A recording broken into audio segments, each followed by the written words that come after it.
Hello, good evening. The bullet fired from a rooftop in Utah didn't just kill Charlie Kirk. It shattered the illusion that America's political divide stays in the debate hall. A sniper shot, a bolt-action rifle, a martyr crowned by Trump, and across the ocean, Tel Aviv sees not just a killing, but a mirror. That if the American right can be silenced by violence, then who's next? From Trump and Netanyahu, leaders who unite in grief, the world wonders, when did defending your beliefs mean hunting your enemies? The gun laws may be loose, the rhetoric is getting hotter, and democracy, once America's export, now begs the question, can a nation survive when its own people stop speaking and start shooting? Welcome to Think Tank.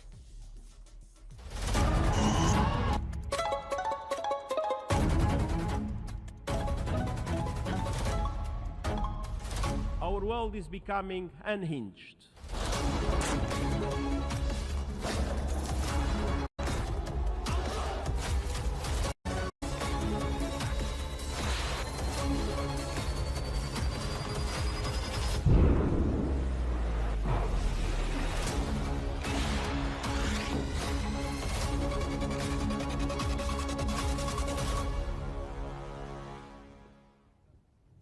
Welcome to the program. The New York Times is reporting that a person is now in custody in connection with the tragic shooting of the activist Charlie Kirk. President Trump made the announcement on Fox News, bypassing the usual official channels, highlighting how breaking news is now often delivered. The arrest was carried out by Utah state and local police. Federal authorities are still on the case, pursuing additional leads, and have not yet officially released the suspect's name. In fact, they have just, in the last few moments, released the suspect's name, 22-year-old Tyler Robinson. Now, the incident has drawn significant national attention, raising questions about event security and the broader political climate.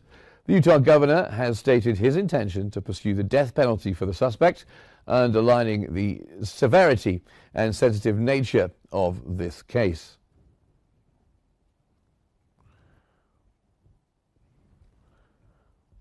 According to the Wall Street Journal, new reports suggest that ammunition used in the Charlie Kirk assassination was engraved with symbols tied to anti-fascist and transgender ideology. This new detail adds a political motive to an already sensitive case, showing how extreme ideas can drive violence. So amid the tragedy, a wave of online conspiracy theories have spread quickly.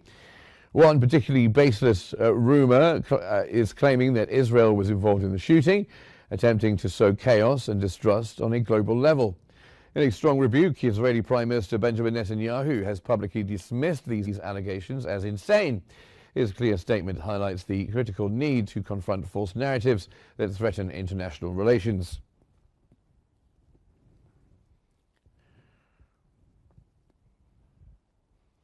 Now, on the other hand, Charlie Kirk may have preached division. He may have weaponized outrage. But America's descent into political violence doesn't just end with mourning a martyr. Perhaps it begins with confronting the kind of hate that Charlie Kirk fueled.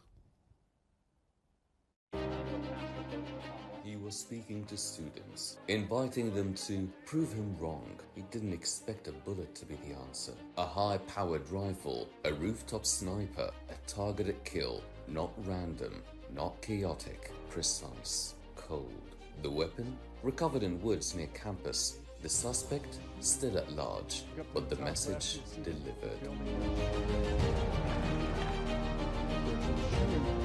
In Washington, Donald Trump called him a martyr, awarded him the Presidential Medal of Freedom posthumously. Jerusalem, leaders hailed him as a staunch ally. Why? Because Charlie Kirk didn't just defend America's right, he defended Israel's right to exist. His rallies echoed Tel Aviv's fears that the American left, emboldened by Gaza protests, now see pro-Israel conservatives as legitimate targets.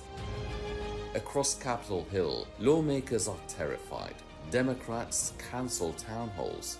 Republicans arm themselves. Security budgets explode. This isn't politics anymore, it's survival. And the lines between ideology and assassination are dissolving. This is the third major political killing in 18 months, each one more proof America has normalized violence as political currency.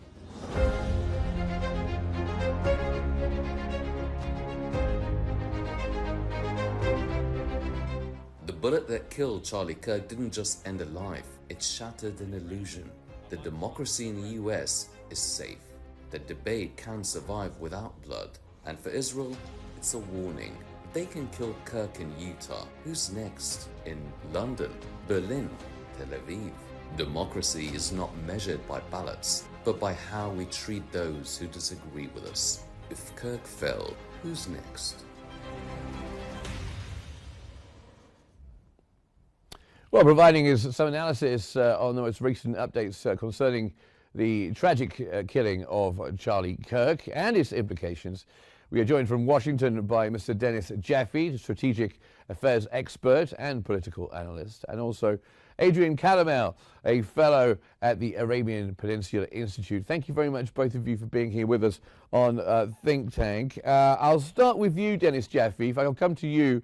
So we have the arrest of the suspect now in custody, 22-year-old Tyler Robinson. It's been announced by the FBI in the last few moments, and the governor of Utah.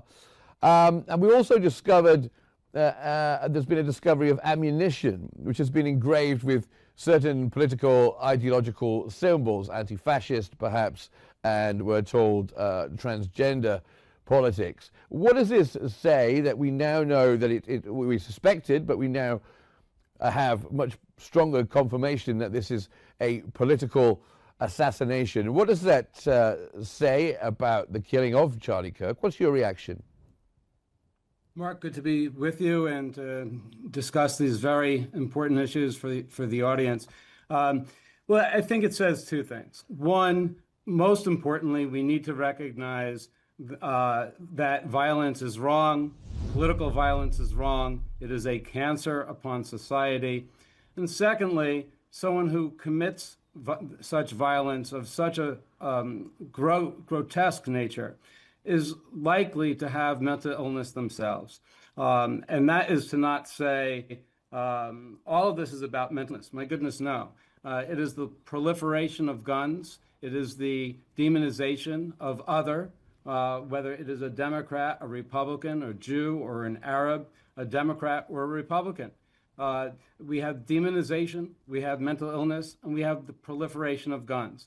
And unfortunately, President Trump has engaged in increasing the intensity, raising the temperature of political rhetoric, of political vitriol, since well before he ran for president, beginning in 2015.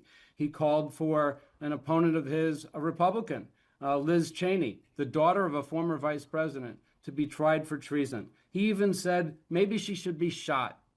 He made fun of former Speaker Nancy Pelosi's husband having been bludgeoned in their home. He also announced at one point that he thought it was possible when he was first running for president that Hillary Clinton could be assassinated by those who support the Second Amendment and the right to bear arms in a common spread way. So we need to look at the political rhetoric. We need to understand that there's politics in this, but someone who commits a crime like this is suffering from egregious mental illness, and we need to lower the temperature. And coming to you, Adrian Calamel, what's your reaction to the arrest of the suspect, Tyler Robinson, 22 years old? And it is a problem, isn't it, the political rhetoric, as Dennis Jaffe was just pointing out there. President Trump himself has not been shy about using violent imagery when it comes to political rhetoric, if not to Charlie Kirk himself. Well, thank you for having me, Mark, and great to be on the show. You're exactly right. When you look at the bullet casings or whatever was inscripted on there, fascism. Okay, so that's where we've gone to as far as debate goes. It turns into hyperbole and platitudes, disinformation, misinformation, and not actually talking about the topics and discussing and debating it in an open forum. And now it seems as though, and people are being, when you look at the person that assassinated the United Healthcare worker, CEO, I forget his name, Mangione or whatever his name is, he's been glorified in we've seen assassinations take place outside of the couple that weren't Jewish. One was Israeli, they were American, one was American, shot out in front of an event from that person that traveled all the way from Chicago to assassinate them in D.C. There is this. We're living in a time where people don't speak to each other. They're going to use words and talk over each other. No one listens. You can put part of this. You can say Trump uses this type of language. He absolutely does. But you can't put it all at Trump's feet. You look at some of the gun action, and especially the gun violence and targeted violence. I look back 2017 and the shooting up of the congressional softball game that almost killed Stephen Scalise. That was really starting point. You had 2 assassination attempts on Trump. You had assassination attempt on Justice Kavanaugh. These are all domestic, not foreign plots. This is a dangerous trajectory, and the problem is people come out and condemn it, but they don't do it in strong enough words. I looked back a week ago and I saw the former Kamala Harris's running mate, Governor Walz. He was using very strong language, same type of language that people attribute to Trump. So everybody needs to take a step back and talk through this. Yes, as Adrian Calamel there mentions, Dennis Jaffe, it has kind of been on both. It has been on both sides. Of course, he mentions the Republican softball game that was targeted several years ago, and various others. So if it is coming on both sides, not just the rhetoric, but also the incidents of violence that is happening on both sides, are we heading to a very dark place? Well, we have been in a place where there has been, if we're not in a dark place, there's certainly a heck of a lot of darkness to where we've been and where we are still today, including yesterday and including today in the reaction to the assassination. I'm a Democrat. I'm to the left of the center, but I condemn it was an assassination of Charlie Kirk. And you have people who are on the left, for example, saying that, oh, this was a professional hit job, as opposed to some deranged individual who opposed Kirk's ideas. No, I think it was someone who was deranged and who opposed his ideas. I think that conspiracy theories are very much abound on both sides.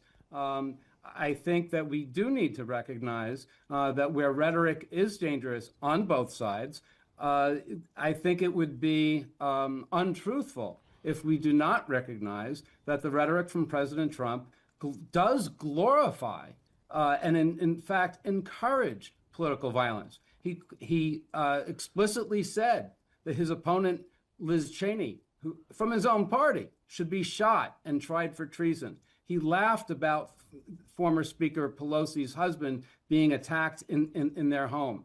He openly talked of an assassination attempt coming about possibly from supporters of those with gun rights.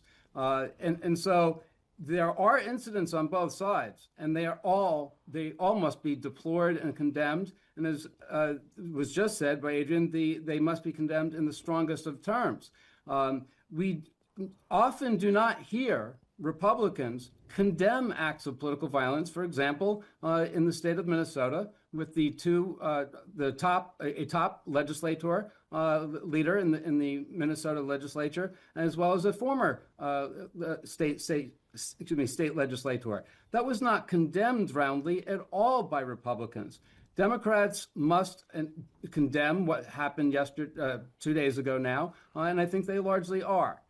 So I think we need to recognize that, as well as the role of the proliferation of guns in this society.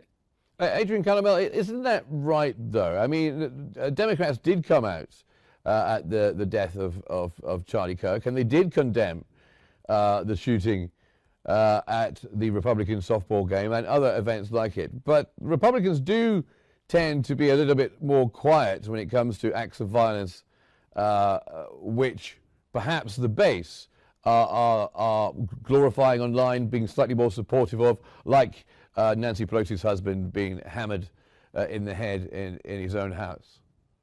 Well, I think I'm going to move away from the Pelosi incident. I think part of the reason you may see Republicans, they'll condemn it, but they'll move away from it, is because it's going to immediately get attached to Second Amendment rights. And then it becomes not so much a debate about law enforcement, about the criminality of an issue, about the, whatever it may be.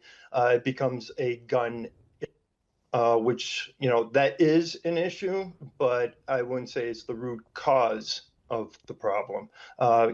Mark, I mean, as much as I do, you step off the tube in London, anywhere, and there's going to be police waiting there for kids with knives, rounding up little gangs of kids with knives, where guns aren't accessible and knives are then used. Okay, and let me just ask you about, I'll stay with you for a moment, Mr. Calamel. We're just talking about the link to Israel, because Charlie Kirk, of course, a strategic ally of Israel, much mourned in Israel, in the political circles, by Benjamin Netanyahu and his coalition. And there have been all kinds of rumors that Israel was involved in the attack. Also worries from Israel that someone like Charlie Kirk, even though it doesn't seem to be the motive that it was anything to do with Palestine particularly, that people who support Israel are becoming targets, not just Israeli Jewish people or Israelis themselves, but also people who support them. Well, that is one of the major concerns, is that people that are Jewish are going to be targeted. And that was the, I talked about those two staffers that came out of a DC event. They were targeted particularly and specifically because they were attached to the state of Israel. Now, with Charlie Kirk, I must be honest with you. I've listened to him once. And it was when he was on the news. I've never ever listened to his podcast or anything like that. Full transparency here. For everything that I hear, it says that he's a supporter of Israel and Israeli policies. I think it's ridiculous in kind of the state of the world right now that Netanyahu's got to come out and state that these are ridiculous conspiracy theories. But remember, we also heard these after 9/11. That a phone call was made and all Jewish employees were told not to show up to the World Trade Center, Pentagon, and other places. So, that's just kind of where we are with the rhetoric. Now, I will say with Charlie Kirk, he wasn't always supportive of Israel's policies. And the one time I did watch him that I referenced on the news, I was critical of him. It was vis-a-vis the conflict with the Islamic Republic of Iran. Charlie was not supportive of Israel at all in that. So, Charlie, he was a person, I think he was former Navy intelligence. I didn't really see it coming through in his messages. I saw him on X, saw what he put out.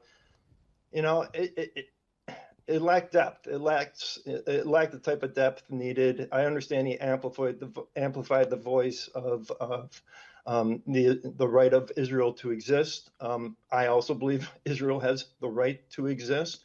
But it doesn't mean I should be shot for it, nor should Charlie be shot for it. And it doesn't mean that this is a Zionist Israeli conspiracy. Indeed.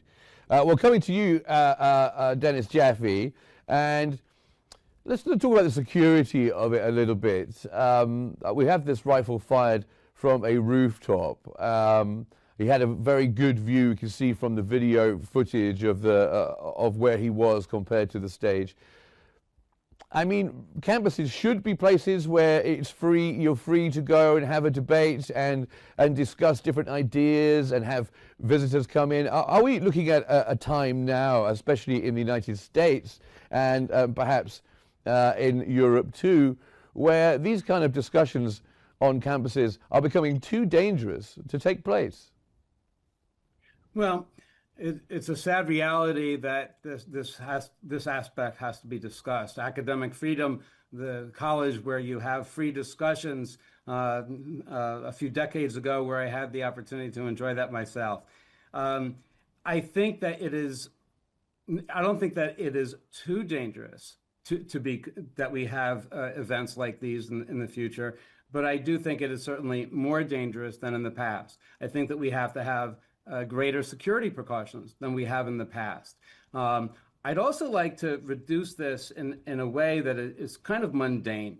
Back to when, ironically, I've always talked about this for years, ironic that 9/11 is just now 2 days ago, 3 days ago. Back when 9/11 happened, I believe that a fair amount of tragedy happens because people are afraid to speak up to their bosses, afraid to speak up and say, hey, wait a second, this isn't right. Should we check into something? And the example that I'll give is on the higher floors of the World Trade Center. And I lived in New Jersey and New York at that time. There were chains locking exit doors at the top of the staircase. And as mundane as this sounds, I believe it gets down to the granular level. All of this could have been achieved. To question things like that. Okay. Well, thank you very much indeed. I think we're going to have to go live now to the UN. I'd like to thank you both, gentlemen, Dennis Jaffe, Strategic Affairs expert, and also Adrian Caramel as well, who's a fellow at the Arabian Peninsula Institute. We're going to have to cut it slightly short, I'm afraid, because we're going to go across to the UN.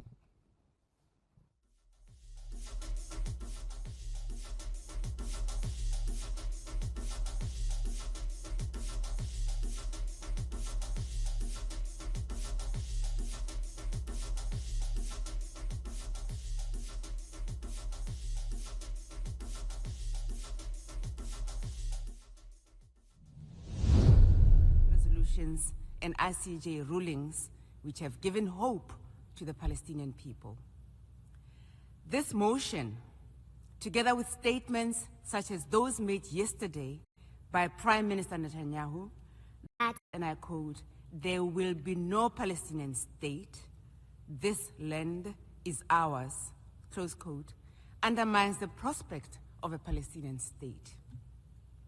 Despite the horror that is happening in Gaza, or the occupied Palestinian territories in general, we are pleased that UN member states, in their numbers, have come out in support of the call to end the atrocities in Palestine and implement the almost 80-year-old promise of Palestinian statehood. We are hopeful that the end of the occupation is within reach and the creation of a contiguous Palestine state existing peacefully and side by side with the State of Israel along the 1967 borders, with East Jerusalem as its capital, will soon become a reality. This resolution that we have adopted today, reaffirming the two-state solution, should not distract us from the urgent efforts that are needed to ensure an immediate ceasefire and an end to Israel's genocidal war against the Palestinian people. We should be emboldened to act so that negotiation for a just peace can commence. The stability of the Middle East region and international peace and security in general depends on a just and peaceful resolution to the question of Palestine, and holding those who violate international law accountable to ensure that all states are safe from wanton and brazen aggression, and that international law remains credible. At the request of the General Assembly, the ICJ has issued an advisory opinion finding Israel's continued presence in the occupied Palestinian territory, including East Jerusalem, unlawful, and that it must end rapidly as possible. The court determined Israel's policies and practices, including its settlement expansion, land confiscation, and discriminatory legislation, violate fundamental international law principles such as the right to self-determination and the prohibition of acquiring territory by force.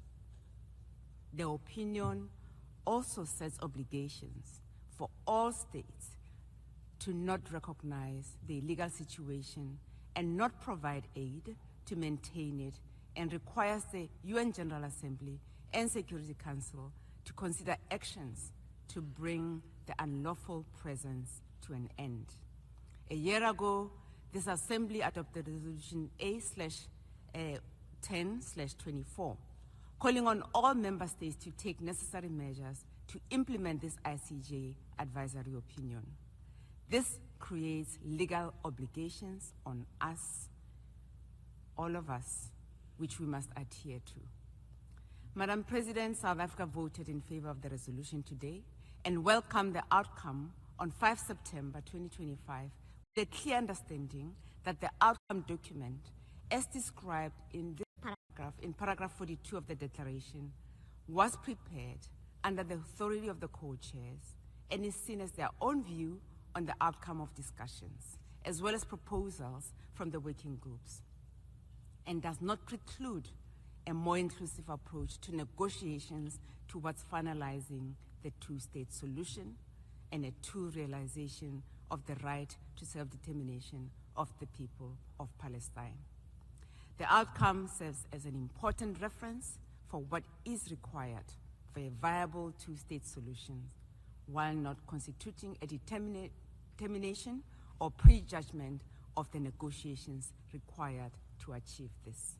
Once again, we thank the co-chairs for this outcome document and be assured of South Africa's continued support in this process. I thank you. I thank the representative of South Africa. I give the floor now to Latvia, followed by the Islamic Republic of Iran and Malaysia. Thank you. Madam President, Latvia voted yes on the resolution because we continue to call for a peaceful settlement of the Israeli-Palestinian conflict achieved through negotiations and reflecting the interests of both parties, the region and the international community, based on the international law and in line with the United Nations Security Council Resolution 2735 and United Nations Security Council Resolution 1397. The ongoing deadly violence proves that lasting peace cannot be achieved by military means. To this regard, we reiterate our solidarity with civilians on both sides of the conflict, as they are the main victims of this ongoing escalation. International community must continue all diplomatic efforts to reach a permanent ceasefire in Gaza, to secure the release of hostages and provide urgent surge of humanitarian aid. Madam President, Latvia has endorsed the New York Declaration on the peaceful settlement of the question of Palestine and the implementation of the two-state solution, whereby taking note that its annexes were not subject to today's voting. Today, Latvia's decision to join the declaration does not constitute recognition of the state of Palestine, nor does it render its recognition imminent, retaining a sovereign right to decide upon the question once the relevant conditions are met. Latvia will continue to support the two-state solution and participate in the subsequent meetings of this matter, including in the format of the Global Alliance for the implementation of the two-state solution. I thank you. I thank the representative of Latvia and give the floor now to the Islamic Republic.